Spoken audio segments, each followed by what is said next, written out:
ஒரு தடவை ஓடி போன உங்களை தேடி தேடி அலைஞ்சு தேஞ்சு போயிட்டேன் சார்.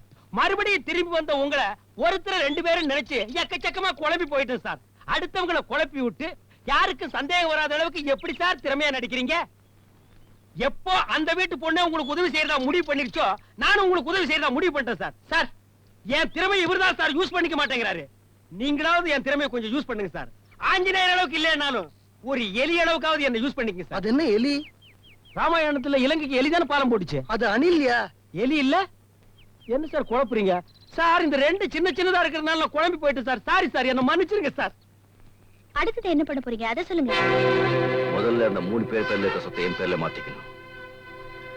சொந்த கம்பெனிங்கிற தைரியத்துல இத்தனை நாளும் ஃபேக்டரி பக்கமே வராத அந்த 3 பேரையும் ஃபேக்டரிக்கு வரவழைச்சு அவங்க கிட்ட இந்த டாக்குமெண்ட்ஸை போடுங்கண்ணா.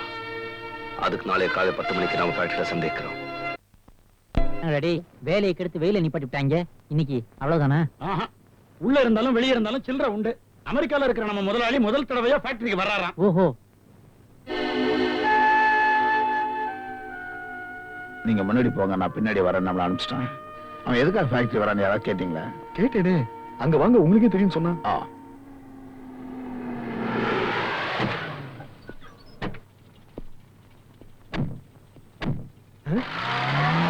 என்னதான் கோடீஸ்வரனா இருந்தாலும் ஒரு மனுஷன் தனக்கு எவ்வளவு சொத்து இருக்குன்னு தெரிஞ்சுக்காமலா இருப்பான்? ஃபேக்டரி பக்கம் போனீங்களா அவர் தினம் நீங்க கேப்பீங்க. நாளைக்கு போறேன் அவர் சொல்லிட்டு வந்தாரு. அப்பா மனுஷன் ஒரு வழியா இன்னைக்கு தான் வர்றார். இப்ப விஷயம் தெரியுதா அவன் ஏன் வரான்னு?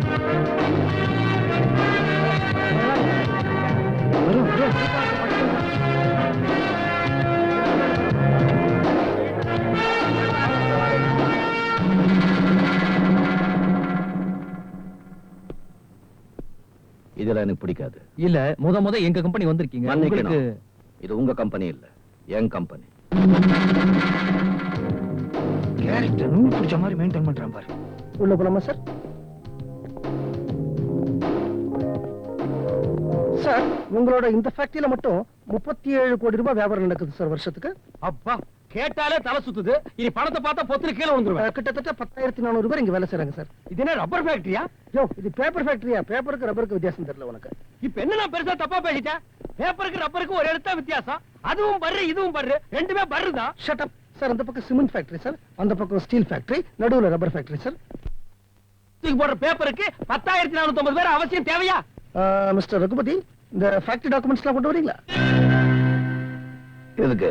தம்பி முதல் தடவையா வந்திருக்கிறாருல, அதெல்லாம் பார்க்க வேணா? என்ன பண்ணு ஆசைப்படுறாருல, பார்த்துட்டு போட்டுமே.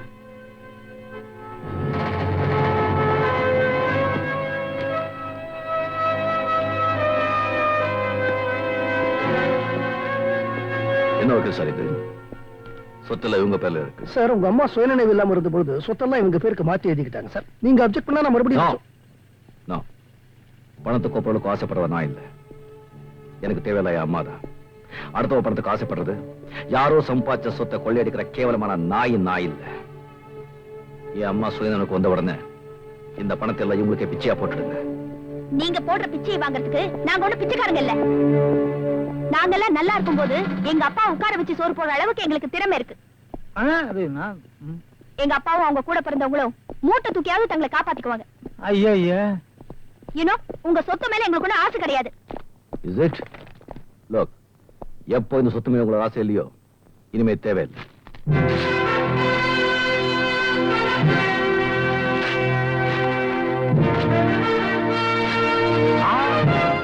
கிழிச்சா மட்டும் போராது.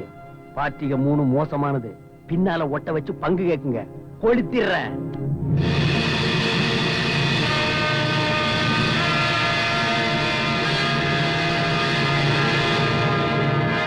இப்ப அவங்க பேர்ல எழுதிக்கிட்டு தான் எரிச்சாச்சு. கிழிச்சு எரிச்சு போட்ட பத்திரத்தை மறுபடியும் உங்க பேருக்கு மாத்தி எழுத நான் ஏற்பாடு பண்றேன். எல்லா சொத்தும் உங்க கைக்கு வரும்பொழுது இந்த சொத்து உங்க கைக்கு வந்துடும் சார். அழகு, என்ன இதெல்லாம்? கொஞ்ச நாளாவே நீ வீட்டு பக்கம் வர்றதில்ல. அப்படியே வந்தாலும் 2 நிமிஷத்துக்கு மேல தங்குறது இல்ல. என்ன வேலை செய்யறேன்னு நான் உங்க அக்காவும் கேட்கும் போதெல்லாம் நேரம் வரும்போது சொல்றேன்னு சொன்னியே, அதானா இது? யாரை ஏமாத்தி இதெல்லாம் உன் பேருக்கு எழுதுன்னு நினைக்கிறேன். என்ன வளரீங்க? யார் நீங்க? என்ன எப்ப பாத்தீங்க? எந்த அக்கா? யார் அக்கா? ஏய், என்ன யாருன்னு கேட்டிருந்தா கூட பரவாயில்ல. 25 வருஷமா உன்னை தூக்கி வளர்த்த உங்க அக்காவையா யாருன்னு கேட்ட? நன்றி கெட்டவனே. பாய்ஸ், யாரு விசாரி? வாங்க சார், வாங்க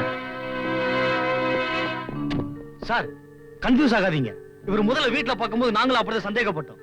பம்பாய்க்கு போய் உங்க மச்சானை கூப்பிட்டு பாருங்க. அவரு வேற இவரு வேறங்கிறது உங்களுக்கு நல்லா தெரியும்.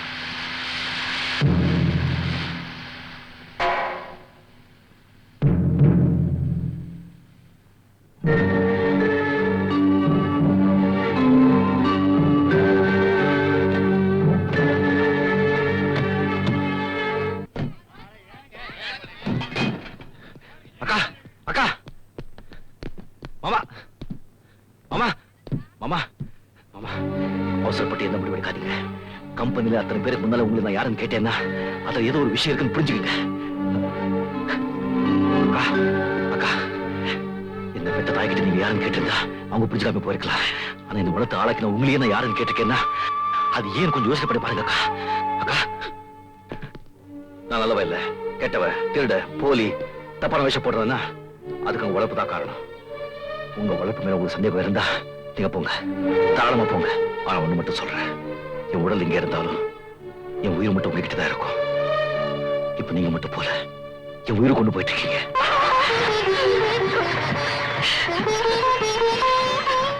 அழகு, அப்படி எல்லாம் சொல்லாதப்பா. சத்தியமா உன்னை விட்டுட்டு எங்கேயும் போக மாட்டேப்பா. இத பாருங்க, அந்த குடும்ப வக்கீல்ங்கிற முறையில சொல்றேன், இவர் யாரையும் ஏமாத்தல. ஆனா உங்க உறவை அவங்க முன்னாடி காட்டிக்க முடியாத நிலைமையில அவர் இருக்க. அதுக்கு காரணம் உங்க உயிருக்கு அவங்களால எந்த ஆபத்தும் வந்துடக்கூடாதுங்கிறதா. கோடிக்கணக்கான சொத்துக்களை கொள்ளடிக்கிற ஒரு கூட்டத்தில இருந்து அந்த சொத்தை காப்பாத்தான் அவர் வந்திருக்கிறாரு. இப்ப அந்த சொத்துல ஒரு பகுதியைத்தான் நான் அவர் பேருக்கு எழுத போறேன்.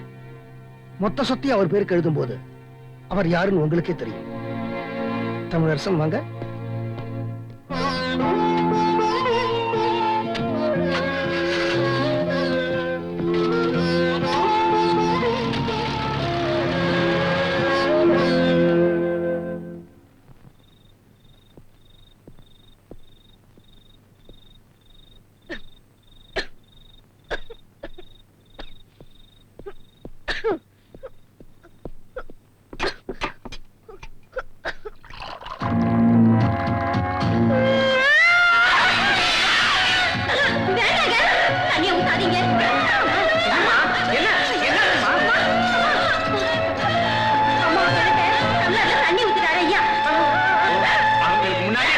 எதுவுமே ஊத்தக்கூடாது.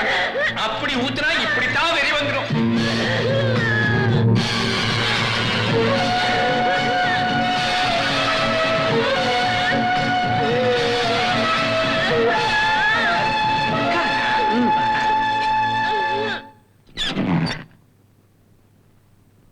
யார் நீ? நான் ஒரு அனாதை. என்ன யாருன்னு கேட்டிருந்தா கூட பரவாயில்ல. 25 வருஷமா உன்னை தூக்கி வளர்த்த உங்க அக்காவையா யாருன்னு கேட்டேன். என்னடா மணி 12 போது டைனிங் ஹால்ல தனியா உட்கார்ந்துகிட்டு என்ன பண்ணிட்டு இருக்க? வக்கீல ஏமாத்தி சொத்தெல்லாம் நம்மகிட்ட கொடுக்க வேண்டியவன் நம்மளை ஏமாத்தி ஏதோ பண்ணிட்டு இருக்கான்னு நினைக்கிறேன். உனக்கு எப்பவும் சந்தேகம் தான். அன்னைக்கு நான் கேட்கும் போது அனாதன்னு சொன்னவனுக்கு இன்னைக்கு இப்படி அக்கா வந்துச்சு. கம்பெனில அத்தனை பேருக்கு முன்னாடி யாரை ஏமாத்துறதுக்கு இப்படி பண்ணிக்கிட்டு இருக்கேன்னு அக்கா புருஷன் உரிமையோட கேட்டானே, அவன் யாரு?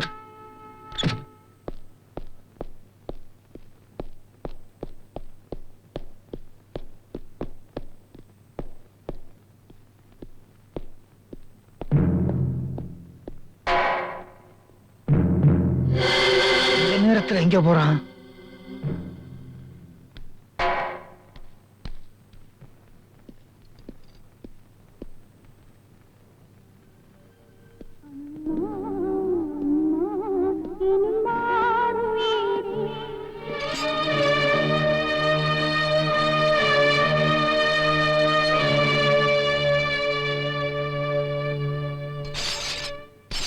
அம்மா அம்மா எந்த நாருயிரே கண்ணின் மணியே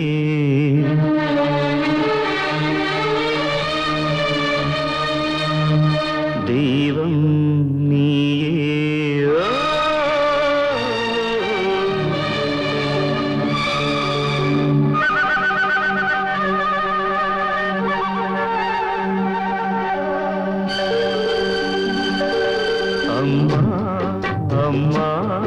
எந்த நாளுயிரே நானும் நீயும் என்றும் ஓருயிரே இரு கண்ணின் மணியே ஓ,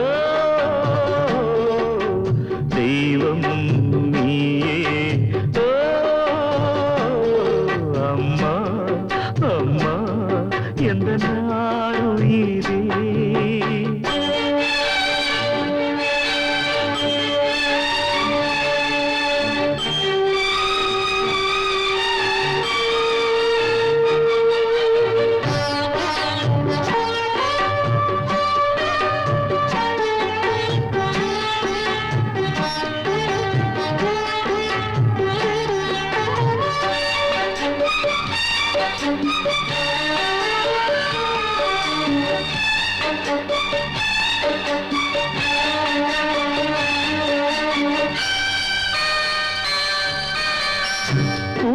பூவியோரம் ஓர் துளி நீரும் நீ வடித்தால் மனம் தாங்காது பொன்முகம் கொஞ்சம் வாடி நின்றாலும் நான் துடிப்பேன் வலி தாழாது 10 மாசம் சுமந்து பட்ட பாடும் மறந்து பிள்ளை செல்வம் பிறக்க அள்ளி கையில் எடுக்க தாயும் நீயே தவமிருந்தாயே வாடுதம்மா பிள்ளையே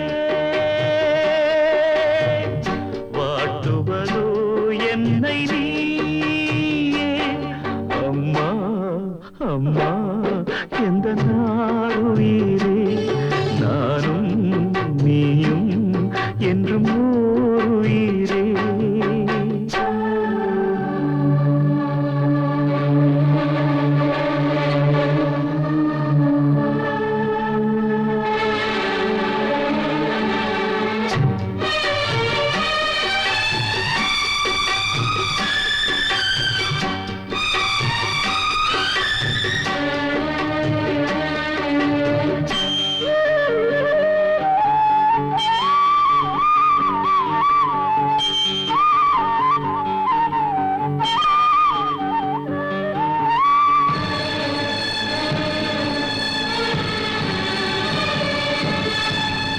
பாதைகள் மாறி ஓடிய கன்றை தாய் பசுதான் இங்கு ஏற்காதா கூட்டில் இருந்து குஞ்சு விழுந்தார் தாய் குருவி அள்ளி சேர்க்காதா நல்ல காலம் பிறக்க உன்னை நானும் அறிந்தேன் உந்தன் கண்கள் திறக்க இங்கு பாடல் படித்தேன் போதும் போதும் பிரிந்தது போதும்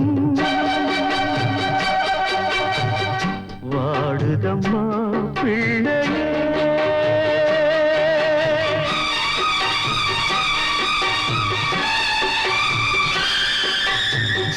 வாட்டுவதோ என்னை நீயே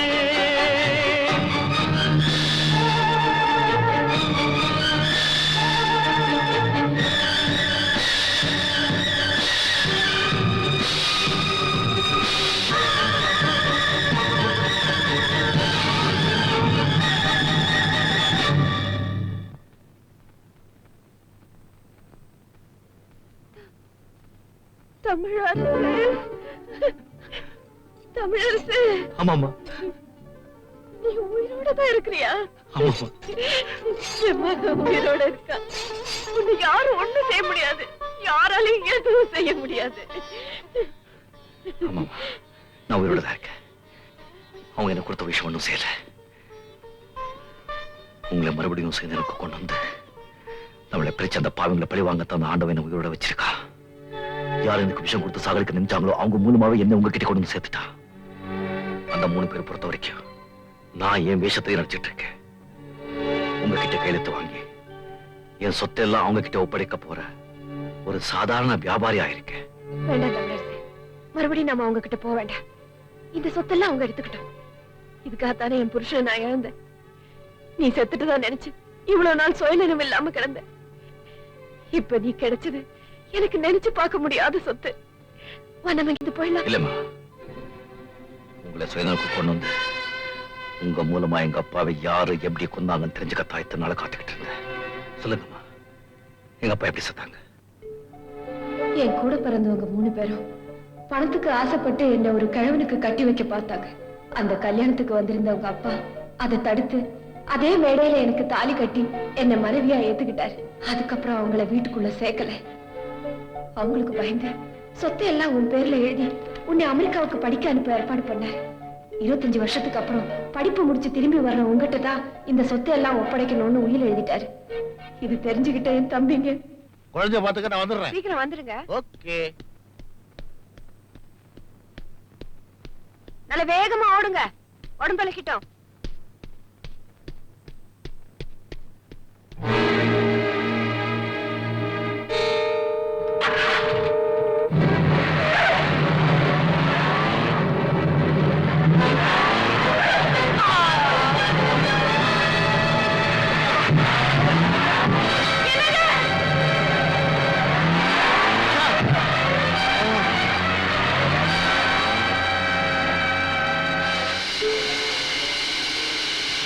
அந்த ஆத்திரத்துலதான் உங்க அப்பாவை என் கண்ணு முன்னாலே கொண்டுட்டாங்க.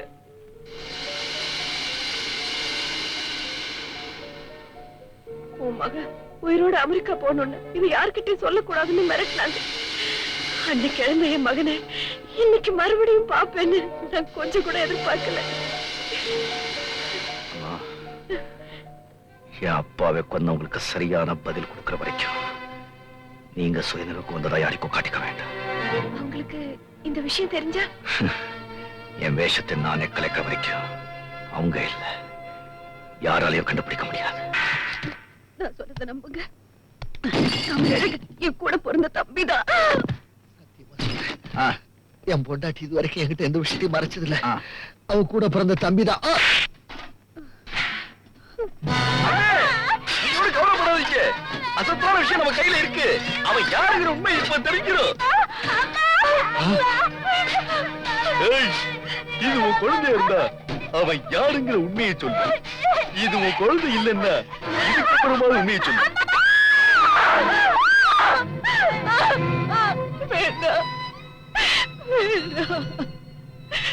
எனக்கு குழந்தையோட செஞ்சிடாதீங்க.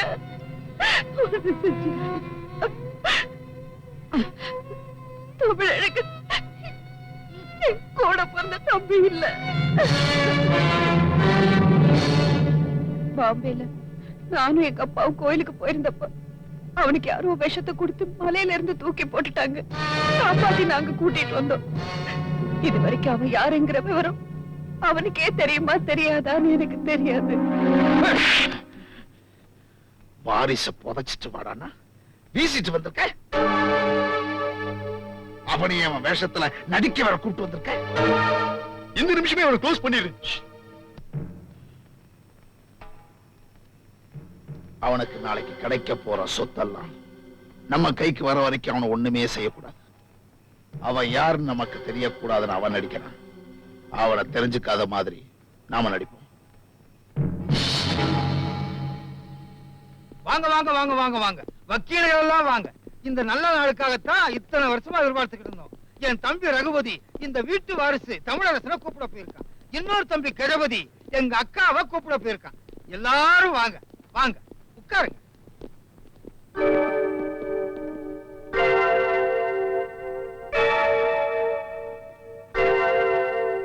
முதல்ல உங்க அம்மாவை கையெழுத்து போட சொல்லுவாங்க. அப்புறம் உன்னை கையெழுத்து போட சொல்லுவாங்க. 2 பேரும் கையெழுத்து போட்டதுக்கு அப்புறம் சொத்தை உன்கிட்ட ஒப்படைப்பாங்க. நீ சொல்றதை செய்யற பரம்பரையா இருந்ததுன்னா எல்லா சொத்தையும் என்கிட்ட ஒப்படைச்சிட்டு உனக்கு சேர வேண்டியதை நீ எடுத்துட்டு போ. அக்கா அக்கா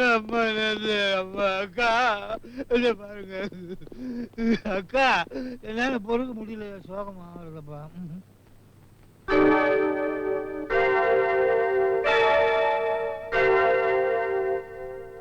இந்த குடும்பத்தின் அத்தனை சொத்துக்களையும் தன் மகனிடம் இந்த தேதியில் ஒப்படைக்க வேண்டும் என்று சீமான் கதிர்வேல் சண்முகநாதன் அவர்கள் எழுதிய உயிலில் இருக்கிறது. 25 வருஷ காலமாக இந்த குடும்பத்தின் வக்கீலாக இருக்கும் திரு பாலசுப்ரமணியம் அவர்கள் இங்குள்ள ஒவ்வொருவரையும் தினந்தோறும் கண்காணித்து அமெரிக்காவிலிருந்து வந்திருக்கும் தமிழரசன்தான் உண்மையான வாரிசு என்பதை ஊர்ஜிதப்படுத்தி இருக்கிறார். அவரின் பரிந்துரையின்படியும் உயிலின்படியும் அதில் குறிப்பிட்டுள்ள சொத்துக்களை சீமான் கதிர்வேல் சண்முகநாதன் அவர்கள் துணைவியார் திருமதி ஜானகி அம்மாள் கையெழுத்திட தமிழரசன் அவர்கள் கையெழுத்துடனும் அரசு அதிகாரிகள் அரசு வக்கீல்கள் முன்னிலையில் இந்த சொத்துக்களை அவர்களிடம் ஒப்படைக்கிறேன்.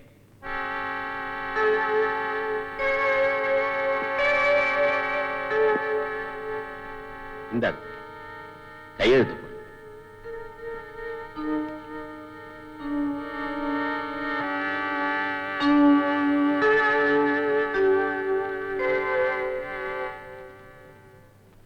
வக்கீல் சார், நான் சொல்ற வரைக்கும் இந்த டாக்குமெண்ட்ஸ் எல்லாம் உங்ககிட்டயே இருக்கட்டும். என் பேர்ல இருக்கிற இந்த சொத்து எல்லாம் நான் இன்னொருத்தர் பேர்ல எழுத போறேன். வாங்க வாங்க வாங்க வாங்க. சொல்றத செய்யற பரம்பரை நீ. Very good. சார், சில பேர் சொல்லிட்டு செய்யறாங்க, சில பேர் செஞ்சிட்டு சொல்றாங்க. நாம செய்யறதும் தெரியாது, சொல்றதும் தெரியாது. எல்லாரும் எதிர்பார்க்கறதை நான் செய்ய மாட்டேன். நான் செய்ய போறது என்னன்னு யாரும் எதிர்பார்க்க விடவும் மாட்டேன். இந்த சொத்தை எல்லாம் நான் உங்க பேர்ல எழுதிட போறேன்னு நீங்க எதிர்பார்க்கறீங்க. அதான் இல்ல. தமிழழகு, நீ பெரிய புத்திசாலி. உன்னை வளர்த்து ஆளாக்கி உங்க அக்காவுக்கும் உங்க மாமாவுக்கும் பாதி சொத்தை கொடுத்துட்டு மீதி உங்க அம்மாவோட சேர்ந்து அனுபவிக்கலான்னு பாக்குறேன் இல்ல? நீதான் உண்மையான வாரிசுன்னு எங்களுக்கும் தெரியும். தமிழ் அழகனும் நீதான், தமிழ் அரசனும் நீதான். என்னை ஏமாத்த நீ நடிச்ச, உன்னை ஏமாத்த நான் நடிச்சேன். ஆக மொத்தத்துல எல்லாரும் போட்டி போட்டு நடிச்சோம். உங்க அப்பா கதிர்வேல், எங்க அப்பா நடிகவேல். மரியாதையா இந்த சொத்தை எல்லாம் இப்பவே வக்கீல கூப்பிட்டு எங்க பேர்ல எழுதி கொடுத்துரு. உங்க அம்மாவை மிரட்டி உங்க அக்காவை கட்டி போட்டு உங்க மாமனை குடும்பப்படுத்தி இந்த சொத்தை எல்லாம் எங்க பேர்ல எழுதி வாங்க மாட்டோம். அதெல்லாம் பழைய ஸ்டைல். எங்களுக்கு சேராத எந்த சொத்தும் உனக்கு சேரக்கூடாது. அதனாலதான் 8 ஃபேக்டரி சேர்த்து மெயின் ஃபேக்டரியில பாம்பு வச்சிருக்கேன். வேண்டாம், நமக்கு எந்த சொத்தும் வேண்டாம். எல்லாத்தையும் உங்களுக்கு எழுதி கொடுத்துரு. நீ அங்க போகாத. இல்லம்மா, நான் யாருன்னு உங்களுக்கு தெரிஞ்சு போச்சு. நான் சொத்து பூரா உங்களுக்கு எழுதி கொடுத்தாலும் என்ன உயிரோட விட மாட்டாங்க. நான் என் உயிருக்காகவும் கோடிக்கணக்கான சொத்துக்காகவும் கவலைப்படல. என் மேல உயிரே வச்சிருக்கிற ஆயிரக்கணக்கான உழைப்பாளி கூட உயிருக்கு எந்த ஆபத்தும் வந்துடக்கூடாது. நான் இப்ப போய்தான் ஆகணும். என்னடா அவன் போயிட்டான்?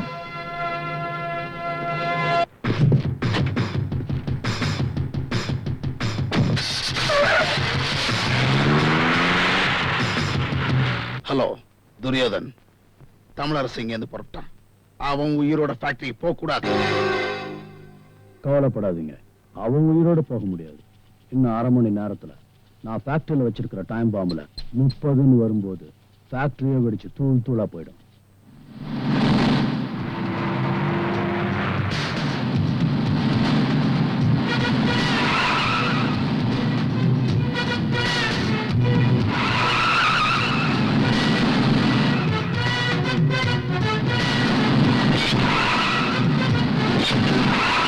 இங்க கூட்டி வந்திருக்க?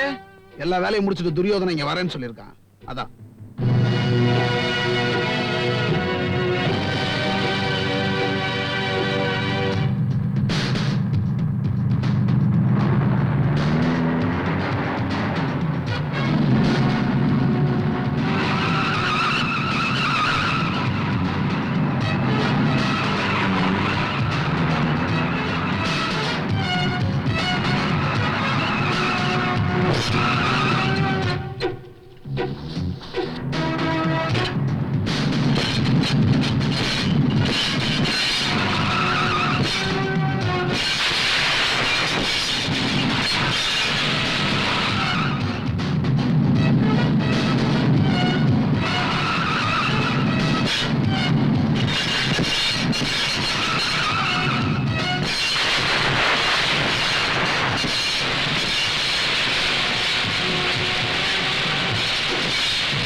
நீங்க வீட்டுக்கு போங்க.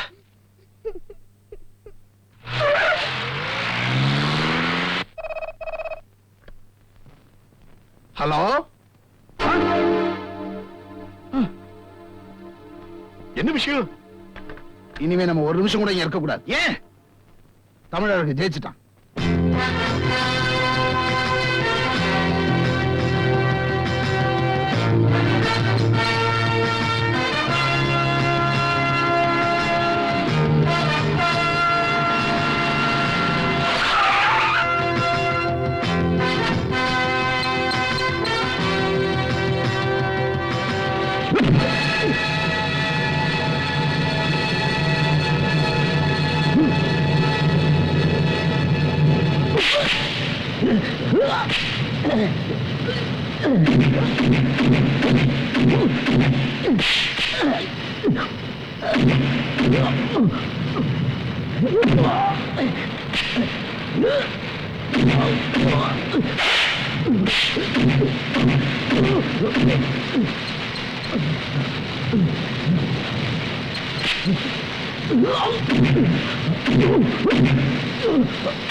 arrest them. Yes sir.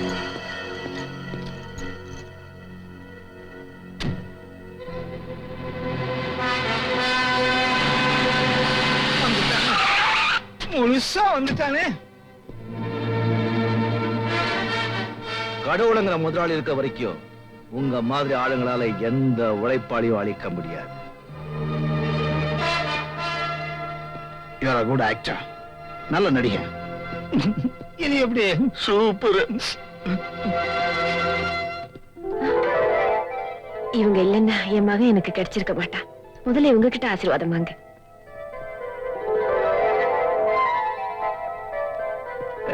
Tamilarasu, சொத்தையெல்லாம் எங்க பேருக்கு எழுதிட்டியே, உனக்கு? எனக்கா?